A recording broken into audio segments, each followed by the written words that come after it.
വണ്ണം കുറക്കാൻ ആഗ്രഹിക്കുന്നവർ നിർബന്ധമായിട്ടും ചില തെറ്റിദ്ധാരണകൾ മാറ്റിയേ തീരും. അതിൽ ഏറ്റവും വലിയ തെറ്റിദ്ധാരണ എങ്ങനെയാണ് ശരീരത്തിൽ കുറഞ്ഞ ബോഡി ഫാറ്റ് ശരീരത്തിൽ നിന്ന് പുറത്തു പോകുന്നത് എന്നുള്ളതാണ്.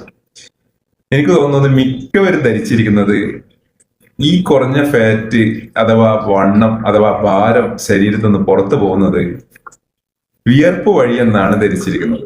അതുകൊണ്ടാണ് ഒട്ടുമിക്ക ആളുകളും നമ്മുടെ അടുത്ത് വന്ന് പറയുക, ഇന്ന് നന്നായിട്ട് വെയിറ്റ് കുറഞ്ഞു, ഞാനിതാ എന്റെ ശരീരത്തിൽ നിന്ന് ഏകദേശം 2 ലിറ്ററോളം വെള്ളം പുറത്തു പോയി, വേർപ്പ് പുറത്തു പോയി, അതുകൊണ്ട് എന്തായി നമ്മുടെ ശരീരം നന്നായി മെലിഞ്ഞു എന്ന്.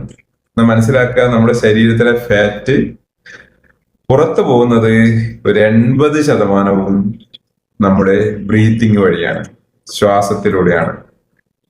വെയിറ്റ് കുറക്കാനോ കൂട്ടാനോ ആഗ്രഹിക്കുന്നവർ നിർബന്ധമായും മനസ്സിലാക്കിയിരിക്കേണ്ട ഒരു വസ്തുതയാണിത്. അപ്പോൾ അത് ഏത് രൂപത്തിലാണ് ശ്വാസത്തിലൂടെ പുറത്തു പോകുന്നതെന്ന് കൂടുതൽ അറിയണമെങ്കിൽ എന്റെ ഈ ഒരു പേജ് നിങ്ങൾ ഫോളോ ചെയ്യുക. കൂടുതൽ എഡ്യൂക്കേഷണൽ സയൻസ് ബേസ്ഡ് ആയിരിക്കുന്ന വീഡിയോകൾ നിങ്ങൾക്ക് ഈ ഒരു ഇൻസ്റ്റഗ്രാമിൽ, ഈ ഒരു പേജിൽ, ഈ ഒരു ഫേസ്ബുക്ക് പേജിൽ നിങ്ങൾക്ക് ലഭിക്കുന്നതാണ്. Thank you.